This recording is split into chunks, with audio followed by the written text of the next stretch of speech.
Welcome back to the Dividend Diplomats YouTube channel, guys. You've got Bert, the Hurt Locker, and Lanny over here. And we're talking about not one, not two, but three dividend stocks on my watch list heading into December, guys. Not just heading into there, we are in here. In fact, these are three stocks that I own. Bert, I think you even own three stocks here on this list. Or no, you don't own one of them. No. Now the question is do you guys like these three stocks? I'm going to tell you my price points, why I'd like to continue to try to buy some shares at certain price points, and to see what your feedback is on them. Let's do it. But before we do, smash that subscribe button. Give your boys a big old-fashioned thumbs up. Let's freaking go. Dividend Diplomat style. We're going to be looking at these three companies. Also, if you haven't checked out our last video, you still have time to enter that contest where we're trying to get the last video up to 400 likes. You're going to get that swag DD giveaway, but you got to help us get there first, everybody. Let's go. Help me help you.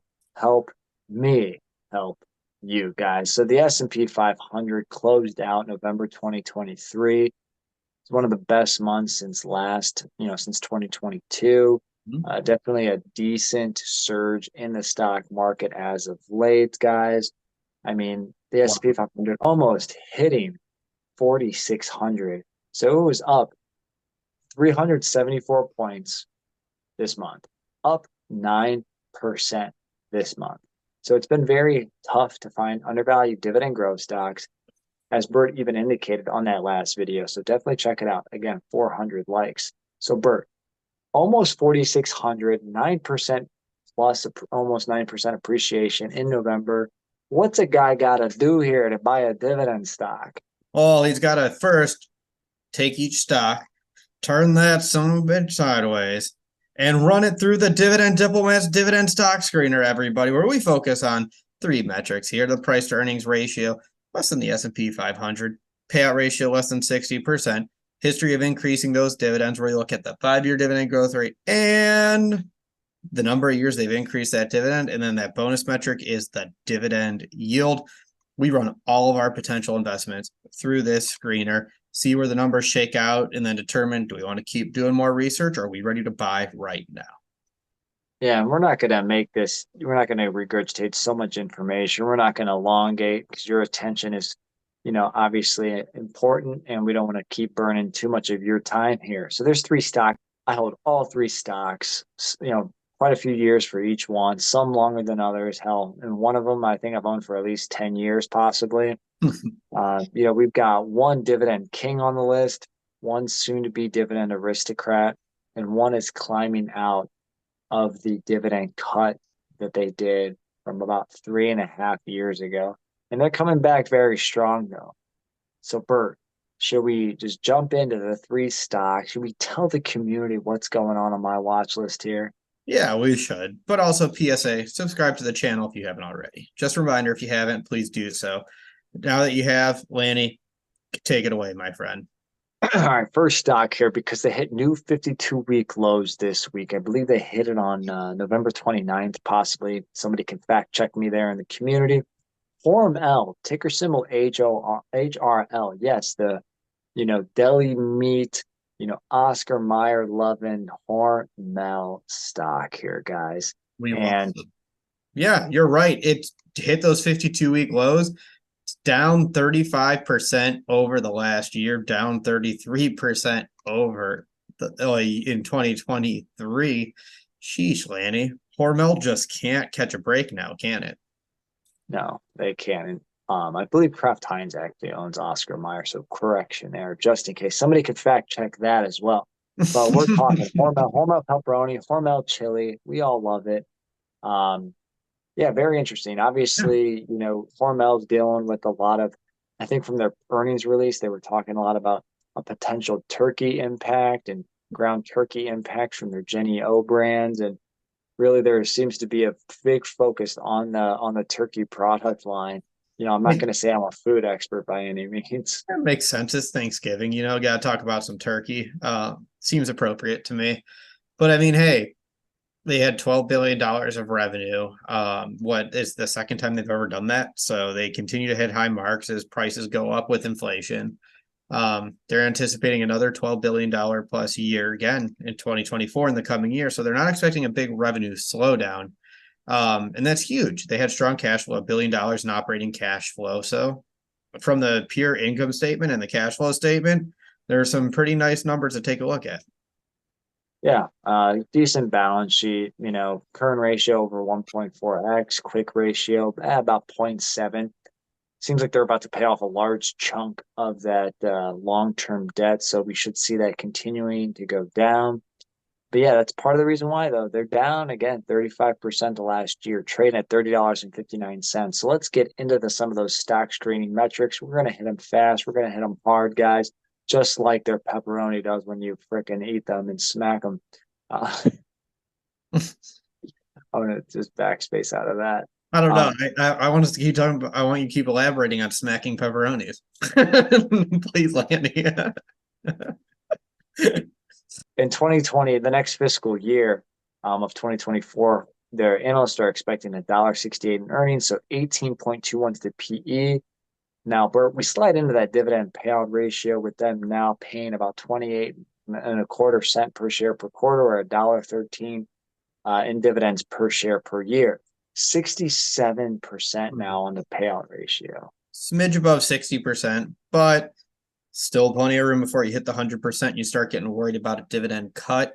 That's really what we're looking for there when we're looking at Hormel. So, not the best, not the worst, not enough to stop us from looking and considering Hormel as an investment. Right. But how does that dividend growth right now look like? Well, their 5-year dividend growth rate is 8%. They've increased that dividend for 58 years. They are the one on this list that is that dividend king, which is a company that's increased its dividend for 50 plus years. How, Lanny, though, the big question is, how did their current year dividend increase stack up to their 5-year average? Yeah, it didn't. Bottom line, it just didn't. They were reaching for the belt, and that ladder got taken out from under them, and they fell to the mat. 8% 5-year average, but only a 2.7% dividend increase this year. So less than half of what they historically do. Yeah, so hey, not that it wasn't expected though. It's been a tough year for so many dividend stocks. With that though, with the price coming down so much, their yield continues to soar. Their yield is at 3.69%, which is way above their 5-year average dividend yield of 2.34%. Yeah, so there's the yin to the yang, right? Stock price comes down, yield goes up, hopefully makes up for the lack of dividend growth that they've had. Now, the combination factor, though, you're only looking at about 6.4% right now. So, the yield to me probably needs to be a little bit higher. I love them. They're at $30.59. I love them at or below 30. So a couple percent. Please Yeah. show them it to me. Please, please. That's all we need here. Just throwing a couple extra pounds in the ground turkey thing. So Yeah. we're through Hormel. Hormel's dividend stock number one. Let's go to dividend stock two, a place where you can buy Hormel's products. Lanny, what is number two on this watch list? And you'll have to let me know if you've been going to Kroger. Ticker symbol is KR for Kroger, guys. Buying Albertsons. The deal is almost done, but they keep firing on all cylinders on the dividend growth front. They're just a beast, really, when it comes to dividend growth. That's why they're on the watch list. You gotta love them. Yeah, they are. The metrics just kind of speak for themselves with Kroger. So let's just jump right in here because we know a lot about the stuff with Alberts and we know how they've been doing from a financial standpoint. Let's go into the metrics here. Their price was $44.27. Forward earnings are $4.52. That's a PE ratio of 9.79. You gotta love the single-digit PE ratios. Oh, there is no shadow of a doubt about that, guys. But better yet, $1.16 in dividends per share, or 29 cents per share per quarter. Only a 25 to 26% dividend payout ratio. So that dividend growth rate on average at 15.76%, it looks like there's still room to keep that moving.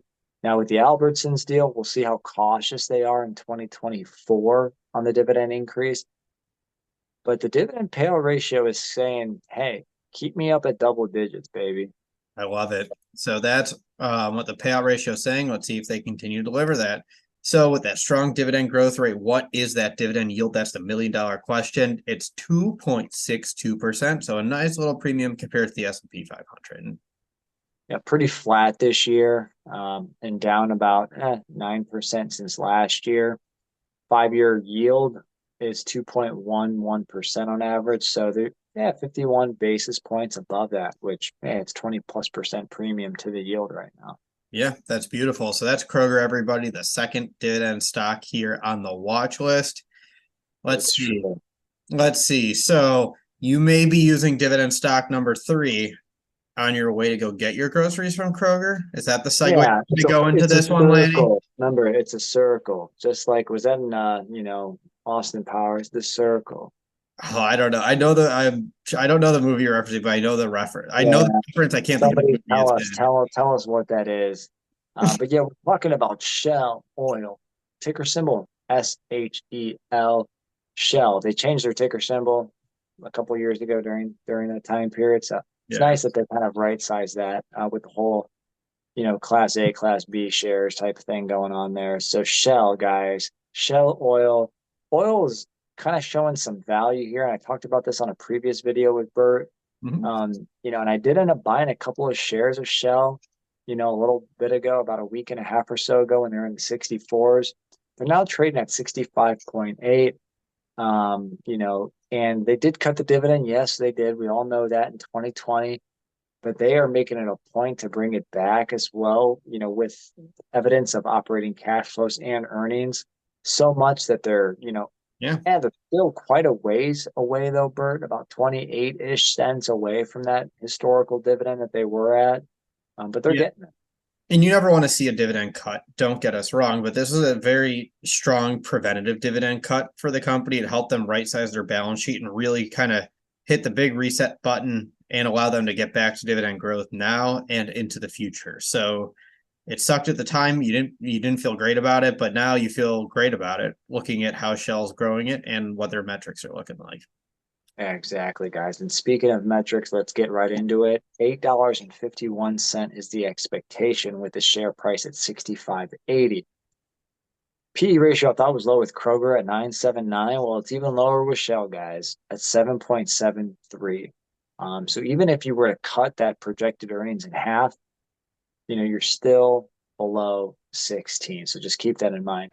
Yeah, The let's look. dividend right now, yeah, go ahead, Bert. Yes, Talk. $2.65 at the payout ratio of 31%. So let's go off the cutting the EPS in half game. That still allows it to pass the Dividend Diplomat's dividend stock screener metric of 60% payout ratio, or just barely miss it. It counts. I love it. And, the last 5-year dividend growth rate, I pegged at 0. I think on an earlier video, I just showed the 3-year dividend growth rate, which is like insane because they've just been gobbling up, dividend increases since they cut it. But they have been increasing their dividend for 3 years. And they've been doing it at a double digits each and every time. So I'm not going to argue about how fast they're trying to grow the dividend back. Um, Now, this is what gets pretty interesting, Bert, is what's the dividend yield and share price done so far? This has to be one of the least interesting things I've ever seen. Kidding. The price is up 17.54% year to date, up 13.5% or 3.5% over the last year. So the yield has gone down a little bit, but it's still over 4%. It's 4.02%. Yeah, over a 4% yield with a well above a double digit expectation on the dividend growth going in, even into 2024. Even if oil is softening, I think that Shell, I think they're going to say Bafangu that in Italian and then keep the double digit increases coming. That's yeah, that's right, laddie. Sorry, don't know where to go with that.